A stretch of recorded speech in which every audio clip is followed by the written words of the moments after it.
Boa noite, boa noite. Graça e paz de Jesus. Alegria enorme poder estar aqui mais uma vez. Apesar da responsabilidade ser grande, né? Não é pouca coisa a gente encerrar uma série. Eu acho que é a 13ª semana que vocês estão juntos falando desse assunto, né? E não menos de uma passagem muito densa, cheia de ideias interessantes aqui que o Paulo coloca. Vamos lá. Posso pedir para você abrir ou conectar sua Bíblia, então, do capítulo 6 de Efésios? A gente vai ler do verso 10 ao verso 20. Texto bem conhecido até entre muitos cristãos, muitos evangélicos em particular, que tem algumas coisas bem importantes a nos dizer no que diz respeito ao que significa ser povo de Deus, o que significa ser igreja, né? Então, vamos lá. Eu vou ler na Nova Almeida Atualizada, como de costume aqui. Diz assim, Efésios 6, do verso 10 ao verso 20. Quanto ao mais, sejam fortalecidos no Senhor e na força do seu poder. Vistam-se com toda a armadura de Deus, para poderem ficar firmes contra as ciladas do diabo. Porque a nossa luta não é contra o sangue e a carne, mas contra os principados e as potestades, contra os dominadores deste mundo tenebroso, contra as forças espirituais do mal nas regiões celestiais. Por isso, peguem toda a armadura de Deus para que vocês possam resistir no dia mau e depois de terem vencido tudo, permanecerem inabaláveis. Portanto, fiquem firmes, cingindo-se com a verdade e vestindo a couraça da justiça. Tenham os pés calçados com a preparação do evangelho da paz, segurando sempre o escudo da fé, com o qual poderão apagar todos os dardos inflamados do maligno. Usem também o capacete da salvação e a espada do Espírito, que é a palavra de Deus. Orem em todo tempo no Espírito, com todo tipo de oração e súplica, e para isto vigiem com toda a perseverança e súplica por todos os santos. E orem também por mim, para que no abrir da minha boca me seja dada a palavra, para com ousadia tornar conhecido o mistério do Evangelho, pelo qual sou embaixador em cadeias, para que em Cristo eu seja ousado para falar como me cumpre fazer. Amém. Posso orar mais uma vez, brevemente? Senhor, o texto de Efésios nos lembra de que a nossa história era que nós estávamos mortos em nossos pecados e transgressões.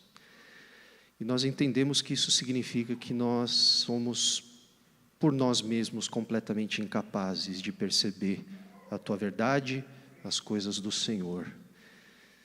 Então, por mais que eu tenha estudado, preparado essa mensagem, nós reconhecemos que só o Teu Espírito pode de fato iluminar o nosso entendimento. Então, nós queremos pedir para que o Senhor se faça presente agora, assim como o Senhor já está presente entre nós, que o Senhor se faça presente mais uma vez, só que dessa vez nos dando clareza, abrindo os nossos ouvidos, os nossos olhos, os nossos corações, porque a verdade é que a nossa tendência é de resistir ainda às coisas do Senhor. Nós construímos mecanismos de defesa para seguir as nossas próprias ideias, as nossas próprias verdades, mas nada disso nos traz vida, nada disso nos liberta. Então queremos pedir que o Teu Espírito nos ajude a ouvir, a compreender, a assimilar e, sobretudo, a viver as realidades para as quais essa passagem aponta, Senhor. Nós oramos gratos e confiantes de que o Senhor nos ouve e nos atende, porque nós oramos no nome de Jesus. Amém. Amém. Nossa raça pode cair em dois erros igualmente graves, mas diametralmente opostos quanto aos demônios. O primeiro erro é não acreditar na existência deles. O outro é acreditar que eles existem e sentir um interesse excessivo e doentio por eles. Os demônios ficam igualmente satisfeitos com ambos os erros e saúdam um materialista ou um bruxo com o mesmo prazer. É assim que o grande C.S. Lewis inicia o prefácio de um dos seus clássicos intitulado Cartas de um Diabo a seu Aprendiz. O ponto do Lewis é simples, só que cirúrgico. As forças das trevas ainda estão bem presentes no mundo, e é imperativo, é urgente, é muito importante, é vital que o cristão reconheça essa realidade.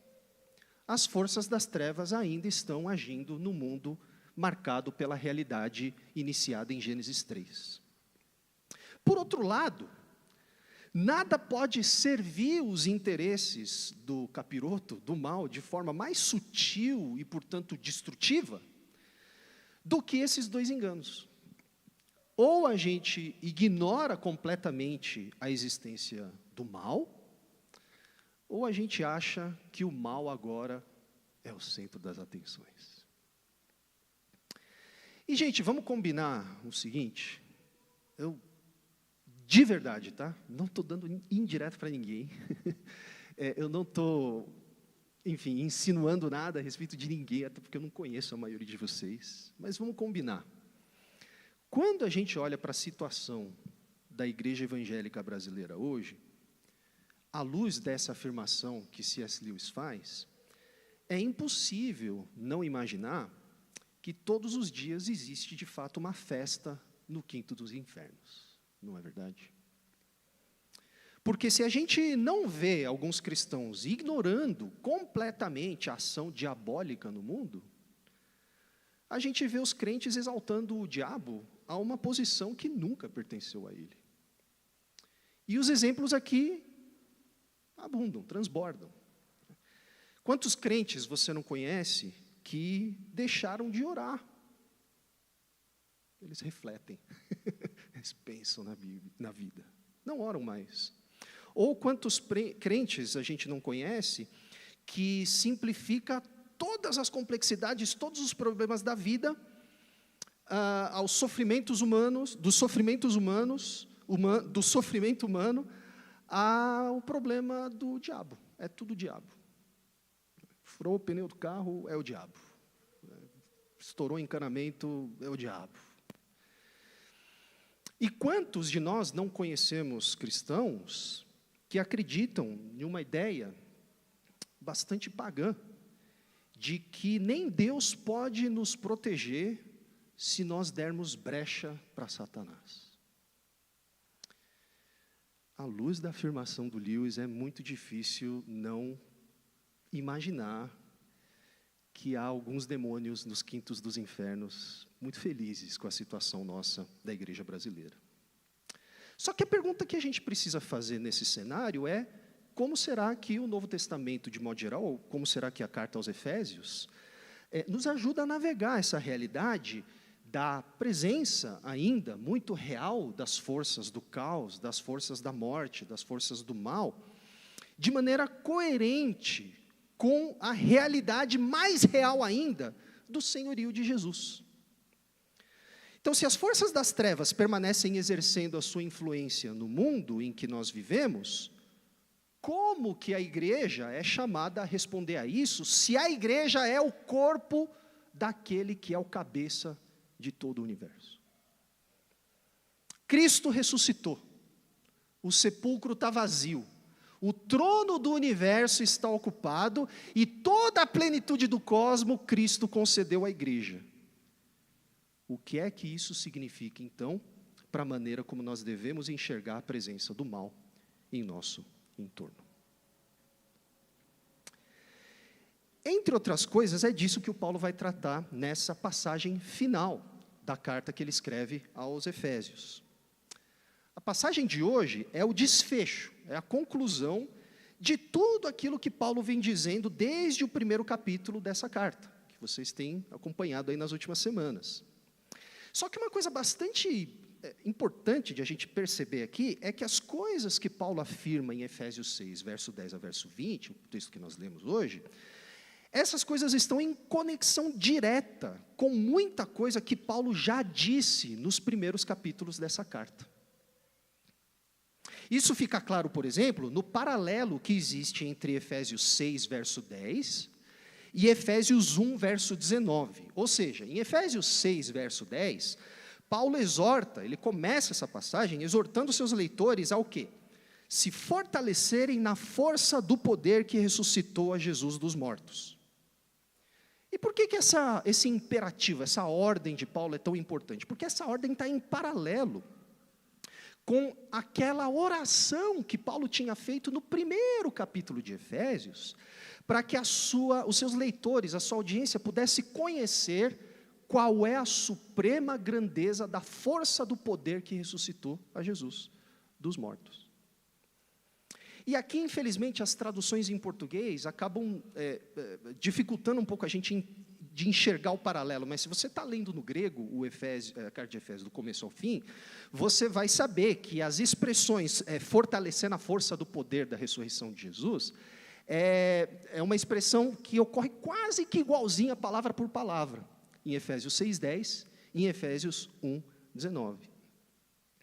Qual que é a relevância disso? A relevância disso é que essa conclusão que nós encontramos em Efésios 6, do verso 10 ao 20, longe de ser um punhado de pensamentos aleatórios ou abstratos, que a gente precisa interpretar de forma mirabolante, fora do contexto, na verdade, isso que Paulo está falando em Efésios 6, 10 a 20, é uma espécie de resumo de todas as implicações práticas dos indicativos do Evangelho que Paulo vem expondo desde o começo do capítulo 4.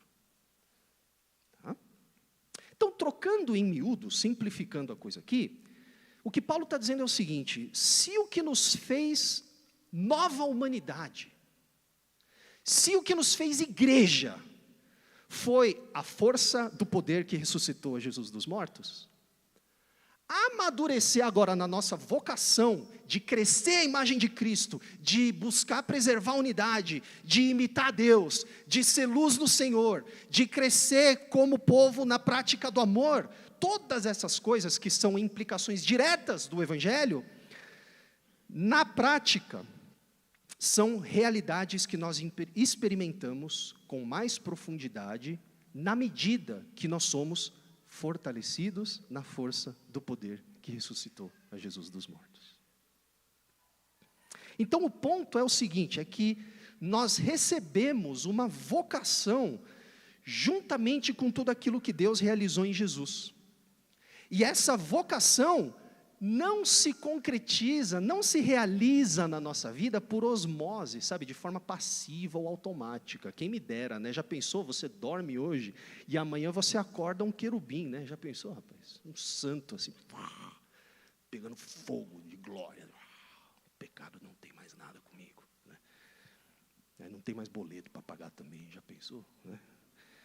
Não acontece assim, a gente sabe que a vida não acontece assim. E Paulo faz questão de nos lembrar que ser igreja, portanto, meus irmãos, ser igreja significa desenvolver uma espécie de musculatura. Ser igreja significa a gente crescer, a gente amadurecer. E isso requer um exercício contínuo. Um exercício de fortalecimento das nossas consciências, um exercício de fortalecimento dos nossos desejos, um exercício de fortalecimento das nossas decisões, à luz do fato de que Jesus está vivo e é o Senhor de todo o universo. Requer musculatura. Eu vou falar para vocês, né? Eu sei que não parece ainda, tá? Mas um dia vocês vão notar. Mas eu comecei a fazer musculação recentemente. Não sei porque que eles estão rindo tanto.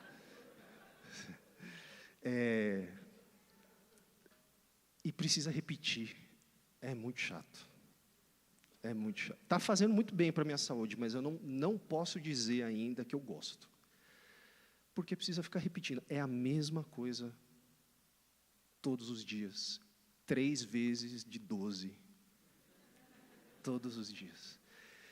E ainda você precisa mudar a alimentação, né? Eu não sabia disso, mas só fazer musculação, você pode perder músculo, você tem que comer mais proteína, né? Aí não tem problema, porque eu sou carnívoro, mas precisa de repetição.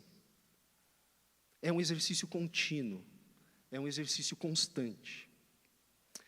Agora, se ser fortalecido na força, no poder que ressuscitou a Jesus dos mortos é um exercício contínuo, a pergunta que a gente precisa fazer nesse ponto diz respeito a como exatamente acontece isso. O que é esse negócio de ser fortalecido no poder da ressurreição de Jesus? E aqui é muito, muito instrutivo, muito importante, relevante, que Paulo vai introduzir agora uma nova metáfora, uma nova imagem para descrever a identidade da igreja. Porque ao longo de Efésios, vocês vão se lembrar que Paulo usou várias figuras de linguagem para descrever a identidade do povo de Deus. Amém, irmãos? Posso ouvir um aleluia? Todo mundo se lembra, né? Então, vocês que acompanharam esse estudo de Efésios aí, vocês vão se lembrar que Paulo diz que nós somos a obra de arte de Deus, nós somos o corpo de Cristo, nós somos o templo do Espírito Santo, nós somos adotados em Cristo. Nesse desfecho de Efésios, porém, Paulo vai usar uma metáfora um pouquinho diferente. Ele vai explicar quem a igreja é, quem nós somos, por meio da imagem de um exército. Olha só. E por que ele faz isso? Porque, gente, a vida cristã é uma luta.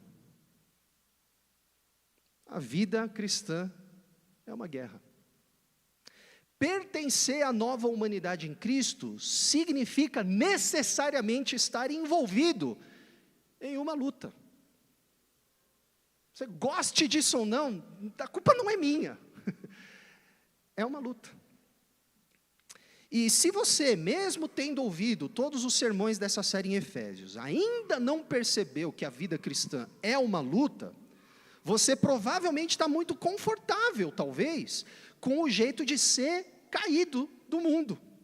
E talvez, se você ainda não percebeu que é uma luta, talvez é porque você nunca levou a sério as implicações do que Deus realizou em Cristo.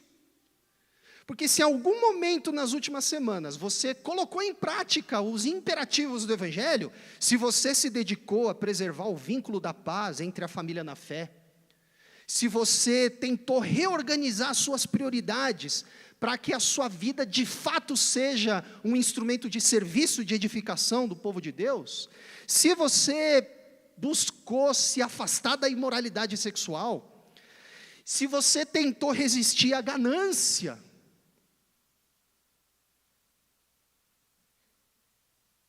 e Paulo, a única vez que Paulo compara algo à idolatria em Efésios é ganância, é avareza, é dinheiro. Se você tentou remir o tempo, se você buscou se sujeitar uns aos outros no temor do Senhor, em cultivar tanto na igreja como em sua casa, no seu relacionamento com seu cônjuge, com seus filhos, com seus pais, sem dúvida alguma você percebeu que ser discípulo de Jesus é estar numa guerra. É ou não é? Não é automático. Não é natural, não é paz. E de fato, Paulo já tinha falado um pouco sobre isso lá no capítulo 3. O mistério da vitória de Deus sobre a morte já foi revelado em Cristo, e nós já estamos nas regiões celestiais com Cristo.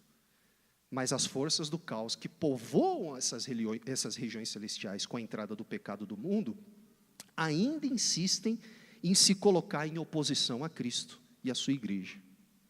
Então lá no capítulo 3 a gente já viu que embora nós experimentemos a presença do Espírito Santo sempre que nos reunimos aqui, Nós ainda estamos inseridos em um mundo marcado pelo padrão caído de Gênesis 3. Portanto, ser igreja é estar envolvido em uma luta, pessoal, porque as trevas ainda exercem a sua influência no mundo, e as trevas ainda militam constantemente contra Deus e contra o seu povo. Nós vivemos em um mundo repleto de maus perdedores. E nós estamos em uma batalha porque nós estamos em um território ocupado por forças hostis ao Criador do universo. E nós acabamos enfrentando essa realidade, tanto no nível mais cotidiano, por exemplo, por meio de pequenas tentações, ou de pensamentos, ou de coisas, ou de padrões, enfim, de vãs filosofias que nos fazem questionar o caráter de Deus, como também nós enfrentamos essa realidade no nível mais cultural, de mindset, por meio dos formadores de opinião, dos influenciadores, as forças do mercado, os agentes políticos, aquilo que a gente vê na televisão. É por isso, meus irmãos, que não é tão simples viver os imperativos do Evangelho. Quantos aqui estão acompanhando Efésios desde o começo? Posso, só para ter uma ideia? Ok, metade. Quantos aqui acompanham desde o capítulo 4 de Efésios? Menos ainda. Eu sugiro que vocês acompanhem, está disponível na internet, eu acho, né? Então, vai lá e dá uma olhada. Tenta colocar em prática as coisas que Paulo instrui a gente aqui. Não é fácil. Não é fácil. Só que nesse ponto, a gente precisa fazer alguns esclarecimentos. Porque essa passagem em questão é mais uma daquelas muitas passagens bíblicas que são muito bem conhecidas por muitos cristãos, mas ao mesmo tempo muito distorcidas também por outros. Quando Paulo fala que nós estamos envolvidos em uma batalha, meus irmãos, ele não está defendendo. E, por favor, eu vou usar esses termos de forma muito intencional, proposital, mas, por favor, não levem no lado pessoal, tá? Não estou atacando ninguém, tá? Por favor. Quando Paulo fala que nós estamos envolvidos nessa guerra, ele não está defendendo uma espécie de misticismo pagão, em que agora a gente precisa decifrar onde o capeta está escondido, sabe? Paulo não está falando que agora ser igreja e a nossa vocação é começar a exorcizar o micro-ondas. Ou tomar cuidado para não dar brecha para o diabo, porque senão nem Deus pode fazer nada se o capeta retaliar você. Eu vou pular essa parte aqui, está cheio de exemplo aqui, eu vou pular essa parte. Não é disso que Paulo está falando. Esse tipo de ideia pressupõe uma visão de mundo bastante diferente da visão de mundo da Bíblia. Porque na Bíblia, Deus é de verdade Deus. Quando a Bíblia fala que Deus é Deus, a Bíblia quer dizer que Deus é Deus. Lá no livro de Jó, a figura misteriosa que é chamada no hebraico de Ha-Satan, que a gente pode traduzir por o acusador, ou algumas versões traduzem por Satanás, o cabra tem que pedir permissão para Deus para fazer alguma coisa com Jó. Não tem nada que aconteça debaixo do sol, ou acima do sol também, que não tenha que passar pelo crivo de Deus. Deus é Deus. Tá? Então, esse tipo de ideia de que, nossa, o capeta está escondido atrás daquele ar-condicionado, e tem um demônio atrás da cortina, e a gente tem que exorcizar o fogão, ou sei lá mais o quê, pressupõe uma visão da realidade muito distante da Bíblia, e que se parece muito mais, meus irmãos, com a feitiçaria, do que com uma roupagem genuinamente bíblica e cristã. Por quê? Porque essa maneira de interpretar as coisas simplesmente ignora o fato de que Jesus já tem todo o domínio nos céus e na terra. Jesus está sentado na mais elevada posição de autoridade. Então Paulo não está falando dessas coisas. E Paulo tampouco está defendendo uma postura triunfalista, sabe? Como se a gente pudesse vencer essa batalha, impondo a força na sociedade a nossa maneira de fazer as coisas. Não é disso que Paulo está falando. Paulo, vale lembrar, escreve como um prisioneiro. Ele está falando da vitória de Cristo de dentro de uma cela.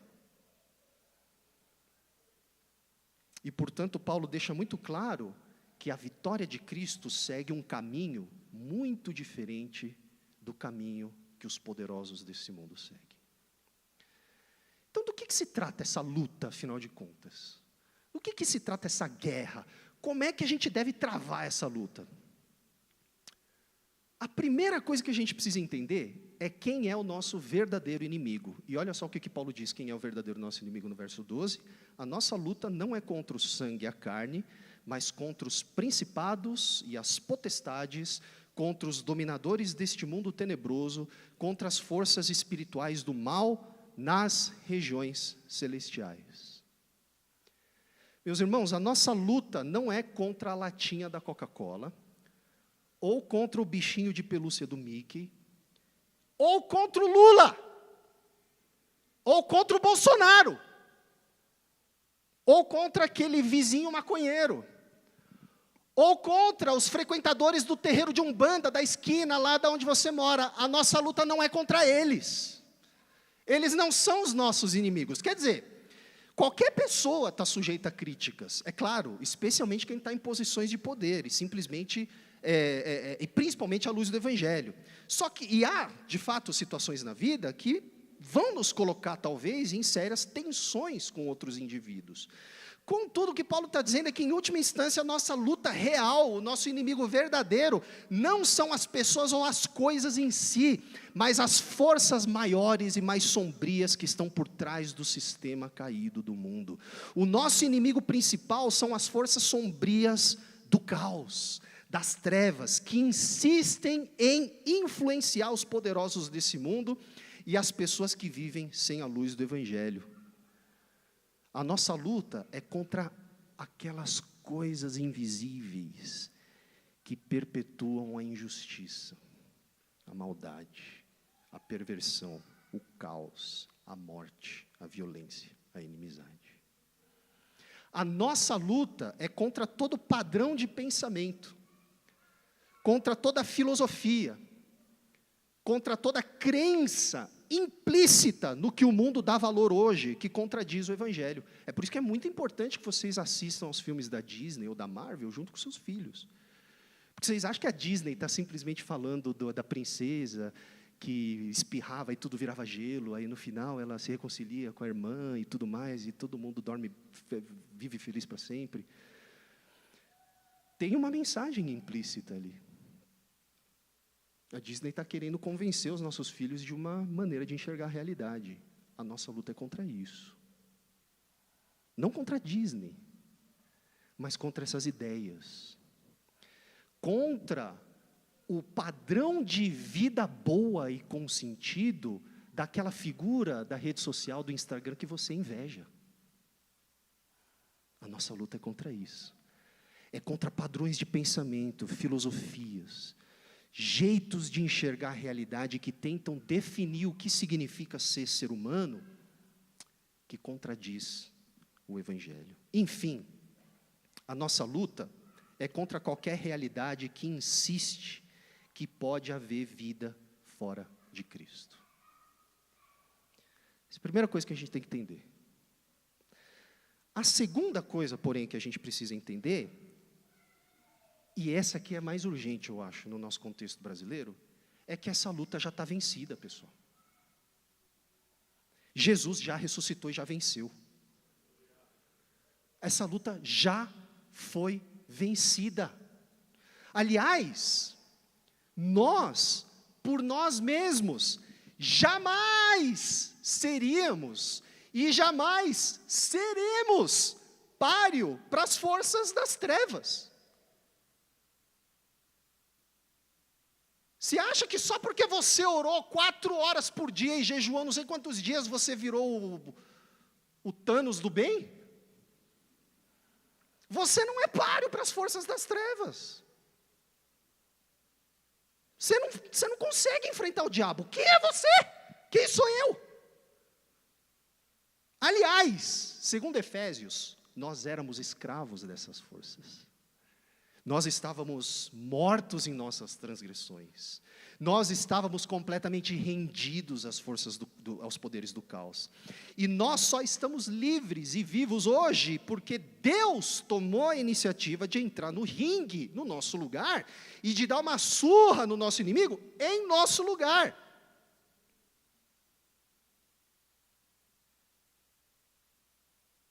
Eu acho curioso isso, a gente vai com aquele peitão aberto, cadê o diabo, né?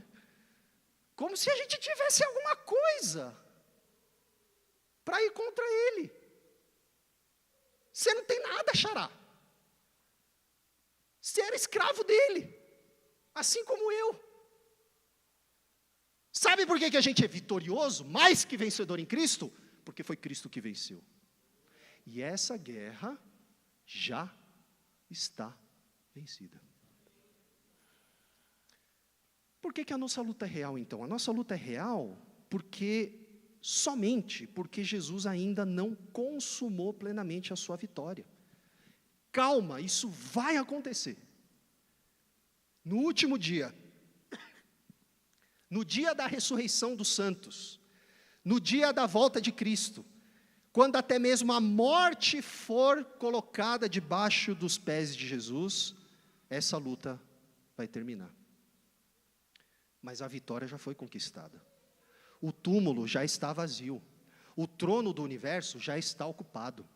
O dia D já aconteceu. Só falta agora acontecer o dia V. A implicação disso é que essa batalha, portanto, não é travada pelas nossas forças, com as nossas armas, com as nossas estratégias mirabolantes. Essa batalha só existe porque nós pertencemos àquele que já venceu a morte, e isso significa que a maneira como nós devemos lutar é sob o comando dessa pessoa, desse alguém que já venceu, seguindo os passos desse que já venceu. Então, o que Paulo quer dizer com a expressão sejam fortalecidos no poder de Cristo, é entender que Cristo já venceu. Fortalecer-se no poder de Cristo é exercitar a nossa dependência no poder absolutamente vitorioso que pertence somente a Cristo. Sabe quando que você fica forte no Senhor? Quando você se lembra que sem o Senhor você não é nada. Fortalecer-se no poder de Cristo é você se lembrar de que você é completamente dependente do poder de Cristo. Consequentemente, aqui vai o terceiro ponto importante que a gente precisa entender. E esse é o ponto que Paulo destaca com mais ênfase aqui. A nossa postura nessa batalha, portanto, é simplesmente de resistência. Verso 11 e verso 13. Vistam-se com toda a armadura de Deus, para quê? Para sair invadindo o terreiro de macumba agora, ungindo com óleo. Estou dando um exemplo pessoal meu, já passei por essa vergonha na minha vida. Estou dando um testemunho aqui para vocês. É isso que Paulo fala? Vistam toda a armadura de Deus, para que você entre na sala do seu chefe, bata na mesa dele e diga para ele, você tem que aceitar Jesus, senão você vai para o inferno. Para que a gente veste a armadura? Para poderem ficar firmes, resistir contra as ciladas do diabo. Verso 11. Verso 13. Por isso, peguem toda a armadura de Deus, para que vocês possam resistir no dia mau. E depois de ter vencido tudo, permaneçam inabaláveis. Paulo não fala peguem a armadura de Deus para agora invadir Brasília, para tornar o Brasil desse ou daquele jeito. Tomem a armadura de Deus para resistir, para ficar firme, para guardar o chão, o território. Então vocês entendem o que Paulo está dizendo? Paulo está dizendo que o nosso papel nessa guerra, meus irmãos, de novo, não sou eu que estou falando, tá? Olha para o texto. É o apóstolo Paulo, é o cara que viu o Cristo ressurreto no caminho de Damasco, tá? É ele que está falando isso. Ele está dizendo que o nosso papel nessa guerra não é tentar conquistar as trevas com as nossas estratégias mirabolantes, que mais se parecem feitiçaria do que pregação do Evangelho. Olha que contradição, né? A gente quer conquistar as forças das trevas, os territórios das trevas, usando magia.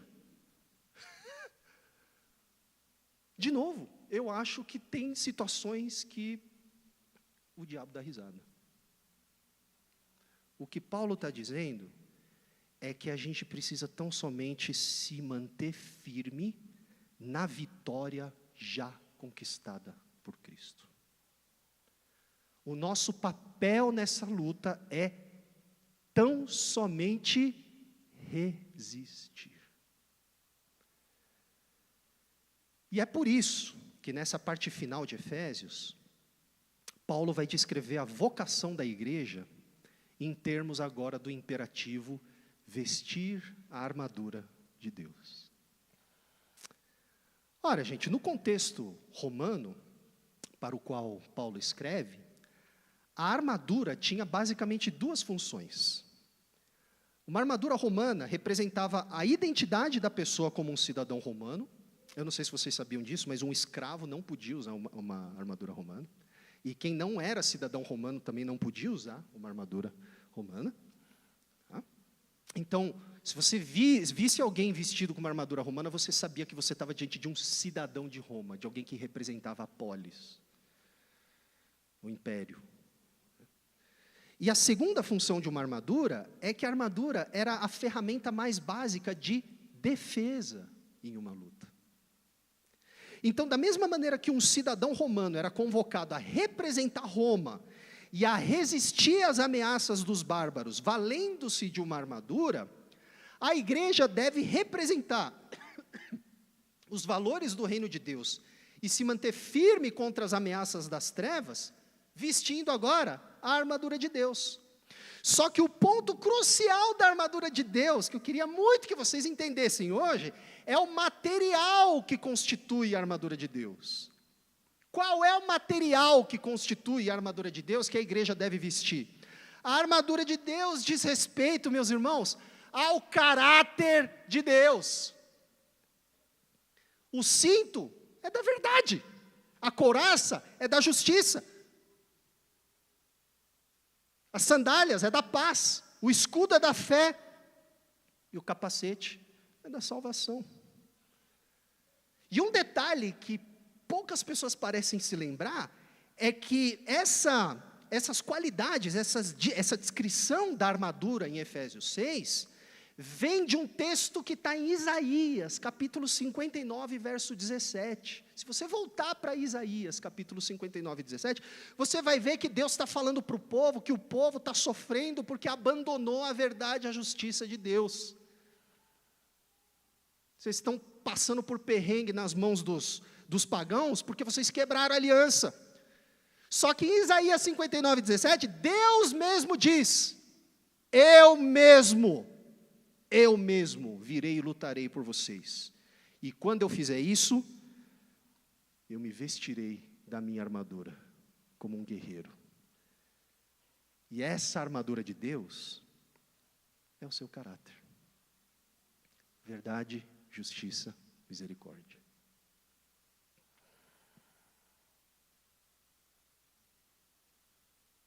Paulo, então, está brincando com os componentes de uma armadura romana para dizer, meus irmãos, que o que nos faz viver os imperativos do Evangelho, o que nos mantém firmes no poder que ressuscitou Jesus dos mortos, o que nos faz resistir às forças do mal, é a nossa constante identificação com o caráter com os interesses, com a agenda de Deus.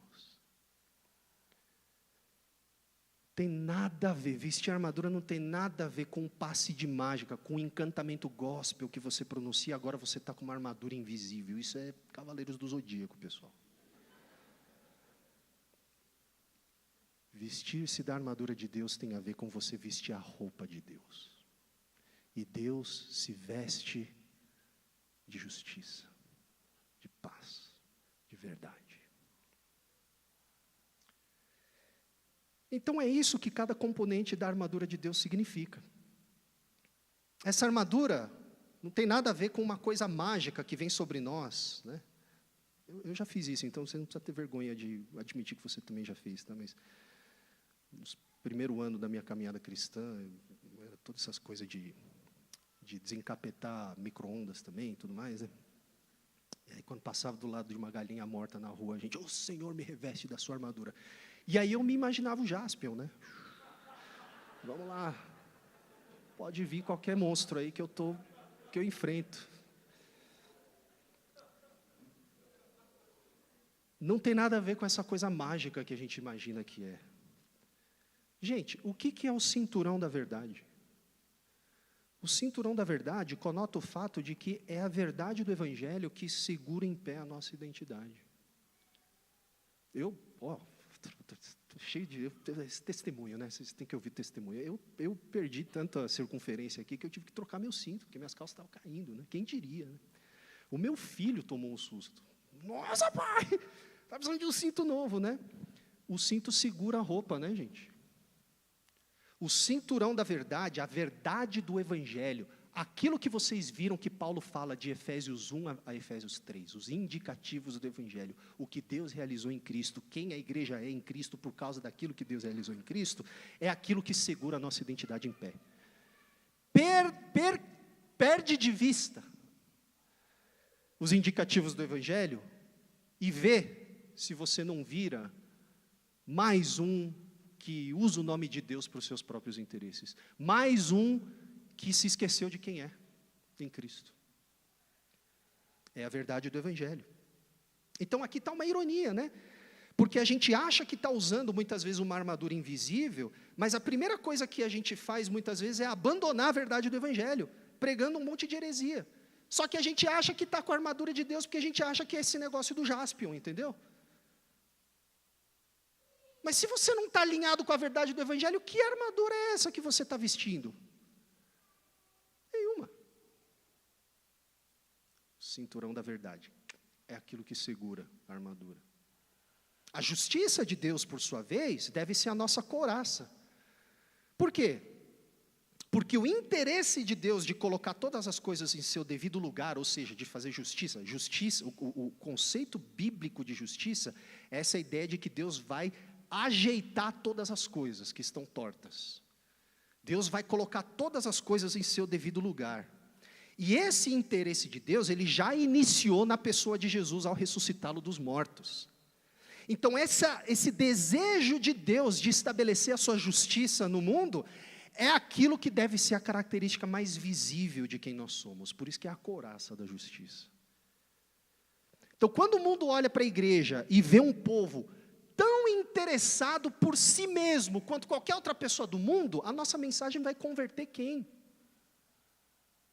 Mas quando o mundo olha para a igreja e vê a couraça da justiça, vê um povo que vive à luz e debaixo de um Deus que é justo, que é reto, da retidão de Deus, aí a coisa muda. Essa é a nossa armadura. A sandália das boas novas da paz indica que é a mensagem da paz, da reconciliação, aquilo que deve nos mover adiante em nossa missão. Já a fé, que é a confiança irrestrita na fidelidade de Deus, que Deus demonstrou em Jesus, deve ser o nosso escudo. Por quê? Porque é a fé no Evangelho, é a fé na adoção que nós temos em Cristo, que nos protege dos ataques das forças do caos, das acusações. das ansiedades que o diabo sempre tenta semear em nosso coração, daquela voz que fala no seu ouvido sempre que você olha alguém no Instagram e fala: nossa, como ele é feliz.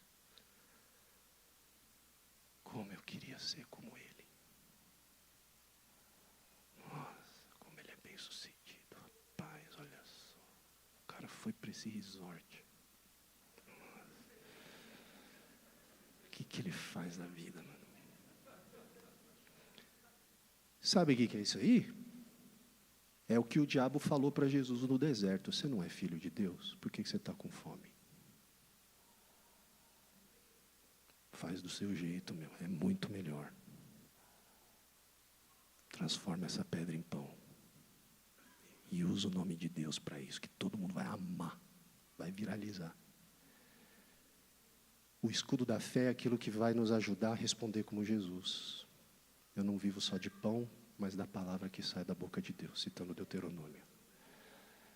Quem me define não é esse influenciador, ou aquilo que o mundo tenta dizer que significa sucesso e felicidade. Quem me define é o fato de que em Cristo eu já sou a pessoa mais rica do mundo. Todas as bênçãos nas regiões celestiais foram dadas a mim. Toda a plenitude daquele que enche todas as coisas é dada à igreja, e eu sou a igreja. Mas é o escudo da fé. Então a gente fica mistificando, né? O escudo da fé. Acha que é o, sei lá quem, né? Capitão América, né? Que é o do escudo, né? Não é isso. A luta está aqui, ó. Está aqui, ó. E as armas são os atributos de Deus. Por isso que o capacete também é da salvação. Dessa salvação maravilhosa, realizada definitivamente em Jesus. É isso que guarda a nossa mente de toda mentira pregada pelo mundo. Ser igreja, portanto, meus irmãos, fazer parte desse exército de Deus, é estar engajado nessa luta constante contra os principados e as potestades do mundo, porém, se firmando cada vez mais na verdade, na justiça, na paz, na fé, na salvação reveladas no Evangelho. As nossas lutas as nossas armas são diferentes das armas do mundo, meus irmãos. Eu acho impressionante, eu fico assim de boca aberta quando eu vejo um crente dizer: mas por que o mundo pode fazer isso e a gente não? Porque você não é o mundo. Mas a esquerda faz isso, a direita faz aquilo, por que nós então não vamos nos... Porque você não é nem isso nem aquilo, xará. Você é alguém que vive em Cristo. Você é nova criatura. E vestir-se da armadura de Deus é isso.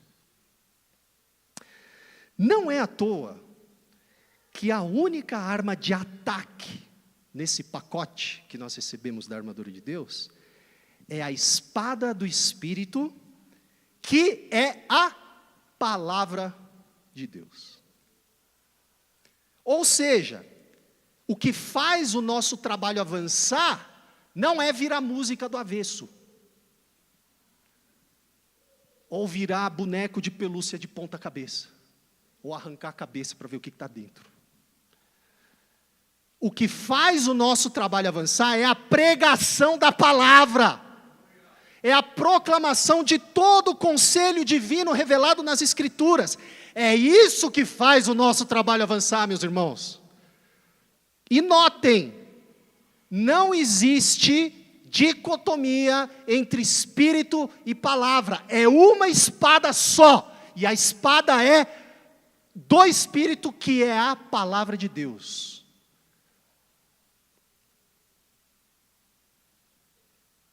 O Espírito age conforme a palavra, e é a palavra que nos ajuda a discernir o Espírito. Só é uma espada. E o que faz a obra de Deus avançar é a proclamação, gente.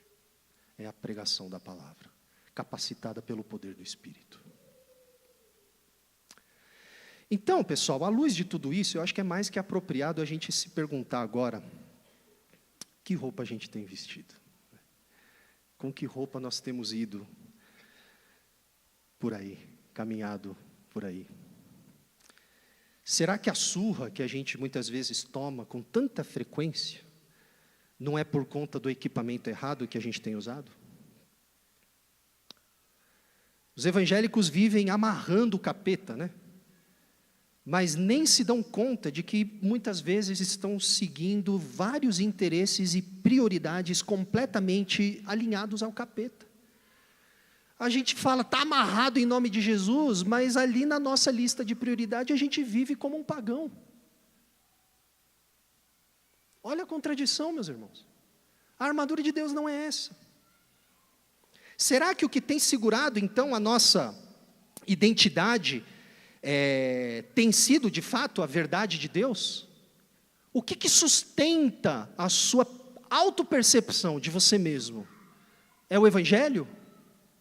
Ou outra coisa? Será que a justiça de Deus tem sido, de fato, a nossa couraça? Quando as pessoas olham para mim, eu estou falando com a faca no meu pescoço, meus irmãos, isso aqui vale tudo para mim. A minha esposa está me ouvindo ali, hoje ela veio, tá? Então, será que quando as pessoas olham para a minha maneira de me relacionar com a minha esposa, dentro do meu lar, as pessoas olham e veem, ainda que elas não saibam colocar palavras, mas elas veem a justiça de Deus? O que é que nós temos promovido fora da igreja? O evangelho da paz ou o anti-evangelho da polarização política? Você acha que está fazendo um favor de Deus dividindo a igreja por causa de políticos? Está fazendo o trabalho para o diabo, por ele. Ele está felicíssimo da vida. Porque você está rachando a mesa da comunhão do Senhor por causa de quem fulano votou. É exatamente isso que o diabo quer. Desculpa, mas eu tenho que falar essas coisas. De novo, não é nada pessoal. Mas a sandália que a gente usa é do Evangelho da Paz. O que a gente tem promovido lá fora? Como é que nós temos respondido aos nossos medos, às acusações do diabo, às ansiedades da vida? Fazendo mandinga gospel para que tudo aconteça as coisas do nosso jeito? Sabe por que essas coisas pegam, gente? Não é mandinga, né? Eu estou falando. Sabe por que a gente acredita nessas coisas? Deixa eu contar uma história para vocês, um exemplo rápido. Eu já estou acabando aqui. Eu tenho um amigo, gente finíssima. Amigo de longa data. Ele casou, tem esposa, tem família, tem 2 filhos. A esposa dele tem um gato que ela cria desde antes deles casarem. O que aconteceu, meus irmãos, é que os filhos dele passaram por um período de enfermidade, alguns meses. Sabe a gente tem essas fases, né? Que o filho caçula fica doente, depois o mais velho fica doente, depois o do meio fica doente, depois a mãe fica doente. Todo mundo fica doente e tal, aí vai para o hospital, a rotina é ir para o hospital, tomar soro, antibiótico e tal. Só que ele estava passando por uma situação como essa, que os filhos ficaram hospitalizados e tudo mais. Só que estava ficando meio constante e intenso, sabe? As inflamações e tudo mais. Aí um conhecido dessa pessoa ficou sabendo disso e falou, cara, isso aí é capeta. Agora, gente, eu queria que vocês entendessem por que esse tipo de mensagem pega tanto, tá? Quem aqui tem filho? Maioria absoluta, né? Vocês que levantaram a mão, quem é que gosta de ver filho doente?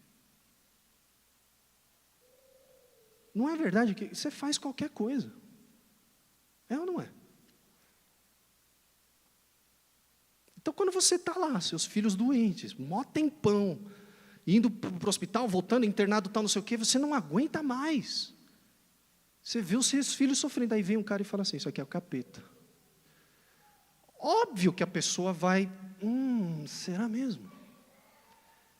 E aí veio um autoproclamado super-herói, não vou usar o nome aqui, o título, né? Mas veio um autoproclamado super-herói gospel, chegou para ele, orou por ele e falou assim, o problema é o gato. A gente dá risada agora, né? Mas Deus sabe. E se tivesse com alguns, colaria. Aí ele começou a falar que o gato representa o Deus do Egito e sei lá do quê, e que você tem que mandar o gato embora, porque é o gato que está atraindo os capetas. Ele me ligou desesperado, falando, rapaz, se eu mandar esse gato embora da minha casa, é da minha mulher esse gato, está entendendo? Você é pastor, ajuda aí, mano. Eu falei, rapaz, dá um potinho de leite para esse gato aí, está tudo em paz, deixa o gatinho em paz. Foi Deus que criou o gato. E é um amigo inteligente, esclarecido. Mas sabe por que a gente fica assim? Porque a gente não está cingido do cinturão da verdade. E a gente se vulnerabiliza. E as pessoas encontram a gente nesse momento em que a gente está assim, então vamos tentar.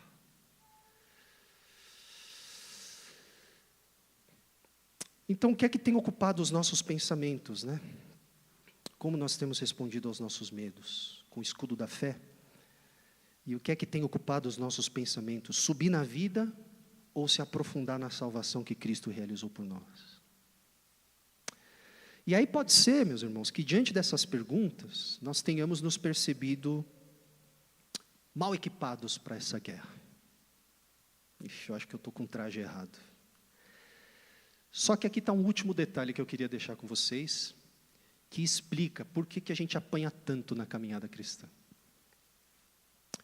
A razão por que a gente apanha tanto na nossa caminhada cristã é que a gente ainda não entendeu que quem veste a armadura de Deus não sou eu nem você.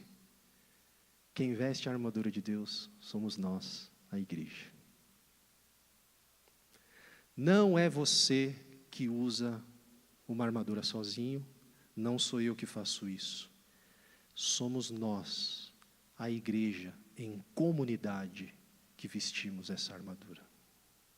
Aliás, a própria metáfora da armadura já indica isso, porque se você conhece um pouquinho de história, um pouquinho de como é que funcionavam esses equipamentos, você sabe, e os leitores originais de Paulo saberiam na hora, porque eles estavam habituados com aquilo, que ninguém veste a armadura sozinho, é impossível, você precisa de um assistente para colocar a armadura em você. Você não consegue abotoar as irmãs, sabe, né? Sobe o zíper aí e tal. A armadura era mais ou menos isso. Ninguém veste a armadura sozinho. Então, eu suspeito que nós temos tanta dificuldade nessa batalha, porque nós ainda não entendemos que a armadura de Deus é vestida por todos nós juntos. Nós não entendemos que a luta é da igreja. Nós ainda não entendemos que nós só conseguimos crescer nos imperativos do Evangelho e amadurecer a plena estatura de Cristo, nós só conseguimos vestir a verdade, a justiça, a fé e a salvação quando nós somos igreja. Quando nós caminhamos no corpo de Cristo. Então, de novo, a gente vai voltar para esse mesmo ponto que Paulo sempre martela o tempo todo em Efésios. A vida em comunidade em torno de Cristo é absolutamente vital para a igreja. Deus não chamou ninguém a ser cavaleiro solitário. Nós fazemos parte de um povo, de um exército. E é por isso, então, que o Paulo vai encerrar essa maravilhosa exposição do Evangelho e do significado de ser igreja, enfatizando de novo, mais uma vez, a centralidade da oração uns pelos outros. Versos 18 a 20. Orem em todo tempo no Espírito, com todo tipo de oração e súplica, e para isto vigiem com toda perseverança e súplica por todos os santos. E orem também por mim, para que no abrir da minha boca me seja dada a palavra, para com ousadia tornar conhecido o mistério do Evangelho, pelo qual sou embaixador em cadeias, para que em Cristo eu seja ousado para falar, como me cumpre fazer. O próprio Paulo sabia que dependia da oração dos irmãos. E a gente acha que consegue resolver a parada sozinho. Não consegue, gente. A gente precisa um do outro. A gente precisa caminhar junto. se fortalecendo junto, vestindo a armadura junto, orando uns pelos outros juntos. Tem muito mais coisa que a gente poderia falar sobre a passagem de hoje e sobre Efésios de modo geral, mas deixa eu encerrar aqui fazendo um lembrete a vocês. Fazendo um lembrete a vocês mais uma vez de qual deve ser o nosso interesse primordial como igreja. Os nossos encontros não servem para nos dar uma mensagem motivacional, ou para preencher o nosso calendário semanal, ou para manter as pessoas entretidas, ou para dar conselhos de como ser bem-sucedido na vida. Gente, a igreja, os nossos encontros, devem nos ajudar a nos enxergar como uma comunidade que cultiva a saúde e a maturidade dos membros da igreja como povo de discípulos de Jesus. Essa é a nossa finalidade. A igreja existe para vestir a armadura de Deus, para se identificar com as características de Deus, com o caráter de Deus, para se fortalecer no poder que ressuscitou Jesus dos mortos, e para assim, dessa forma, resistir ao mal e continuar cumprindo a nossa vocação como nova humanidade e imitadores de Deus. Então que Deus nos ajude, meus irmãos, que Deus ajude a Livres Church a ser uma igreja que sempre se define pela verdade, pela justiça, pela paz, pela fé e pela salvação que nós já temos em Cristo Jesus. Amém? Vamos curvar nossa cabeça?